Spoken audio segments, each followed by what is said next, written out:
Hello, everybody. Welcome back to Flag Corner. We are back at it again with some more silly season updates. First and foremost, I want to get one of the smaller ones out of the way that was announced just a few days ago, either that or yesterday. NASCAR announced that for the 2025 season, there will not be any rookie stripes. They have deemed them unnecessary and not needed, which doesn't really make sense to me. If anything, it'd be more of just a tradition thing.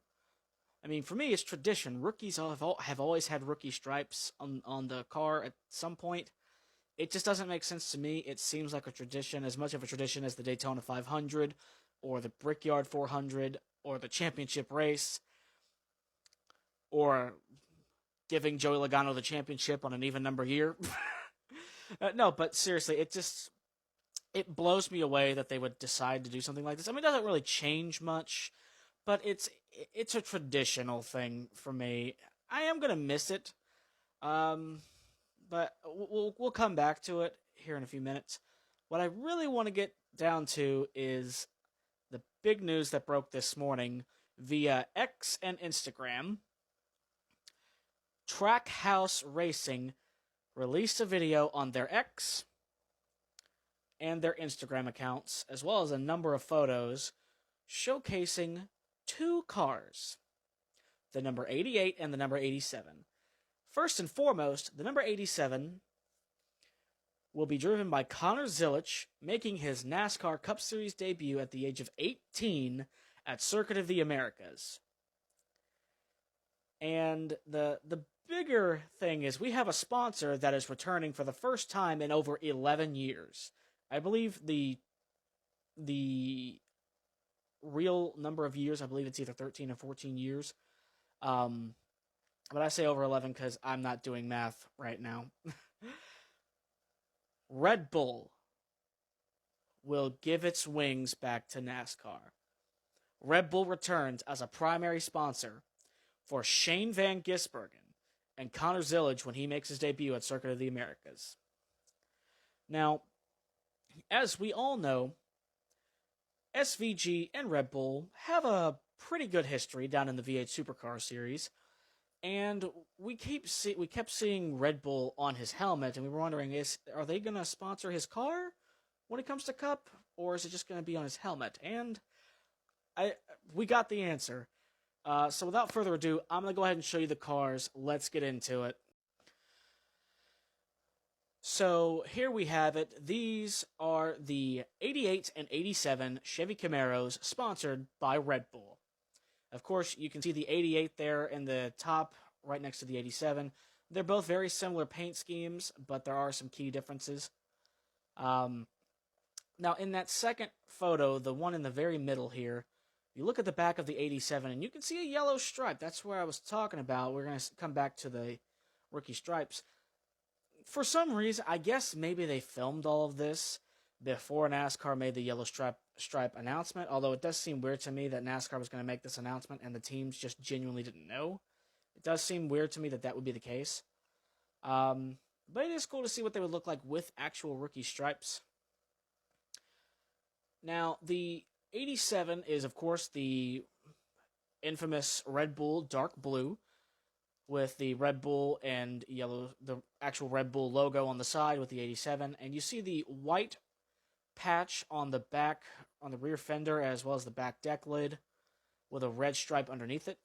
I think that looks cool. And of course, you go down to SVG's, and it's the exact opposite. Of course, regular base, dark blue, but it's a red patch with a white stripe. Both beautiful, beautiful paint schemes. But there are plenty more pictures that we can see here, so we'll get into. So here is a closer up picture of the 88. This is the side view of the 88. Of course, you can see the 88 with the Trackhouse font with the slash up at the top. I'm ecstatic that not only did we get the 88 Chevy back in the Cup Series, but we also get the DEI 8 back in the Xfinity Series. It just blows my mind. What a year this has been so far, and we're not even into February yet. I will say that if Red Bull was going to sponsor SVG, I kind of expected the paint scheme to look something like his V8 Supercars ride, but I don't know. Maybe we'll get that when we get to Darlington for the throwback race. Um, Although I got a feeling that for the throwback race, he's going to do some kind of Dale Jr. throwback. I feel like it's just inevitable, being the '88. But I mean, you can see the side here a little bit better. The red patch on the back fender with the white stripe. The Red Bull logo looking very prominent. I will say I think that there's going to be more to this paint scheme because it does seem weird that there's not a lot of writing on the side of the car. I feel like they would have it say Red Bull on the side. Of course, you can see the full Red Bull logo on the hood of both the 87 and the 88 at the top. I'm trying to figure out what track they filmed all this at, but for some reason, it's not looking familiar to me. And I know it should, because I've seen it somewhere, and I can't think of the name of the track. So if anybody knows, please, for the love of all that's holy, tell me down in the comments, because I'm drawing a blank on this one. But we do have more pictures. All right, so this is another view of the 88. You can see the Red Bull logo on the hood with the driver's name up on the banner near the roof plate. And right down there at the bottom of the hood, you can see WeatherTech.com. So we are going to see multiple sponsors on this car. I genuinely do like this paint scheme. I mean, it's about the same paint scheme that you would see on Max Verstappen's Red Bull car in Formula 1. But at the same time, I think we're all still a little sick of seeing this dark blue as a base for the Red Bull scheme. Not that there's anything wrong with it. It's an iconic color scheme now. Thanks to Red Bull Racing and Formula 1, it even made its way over to the V8 Supercar Series. Pretty much anywhere that Red Bull is competing in some kind of motorsports, this is the color palette. MotoGP, Formula 1, NASCAR, V8 Supercars, you name it, that's what the paint scheme pretty much looks like. I will say,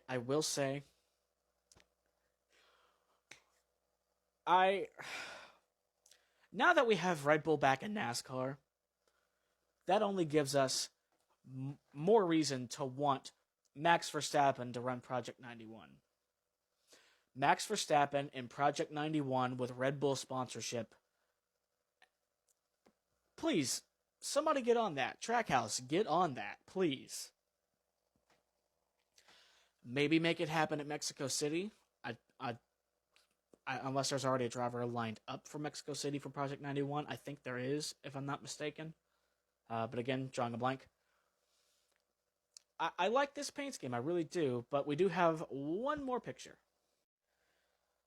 This is the final picture that we have today. It's just a basic picture. Shane Van Gisbergen, SVG, standing beside his Cup Series ride, the Red Bull number 88 Chevy Camaro. It's a beautiful car. I gotta be honest, at first when I saw this, I was like, oh, cool fan rendering. And then I realized, oh, this is coming from Trackhouse. This is real. This scheme does admittedly look fantastic under a lit racetrack, and I can't wait to see it in competition. The last time Red Bull was in NASCAR, I believe they were just a full team, not just sponsoring a car. Of course, they did have Red Bull sponsored cars, but I think it was a Red Bull driven team. It's cool to see Red Bull back in NASCAR, and hey, now, thanks to Red Bull being back, we're going to get the sponsor wars. NOS, I think they're still sponsoring Hayek Motorsports, the 47. Of course, Monster Energy's got like 3 or 4 cup cars that they're sponsoring. Ty Gibbs, Tyler Reddick. And now we have Red Bull back, so we're getting a sponsor wars again. The energy drink sponsor wars. What a year. So I'm going to start wrapping it up here. 2025 is going to be a great year. It's been an insane, silly season so far. All the new sponsors, the lawsuits, driver moves, team shutting down, drivers coming back, retiring.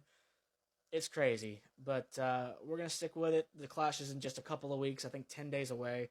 So we'll stick with it and we'll be back. So until next time, we will see you in Victory Lane.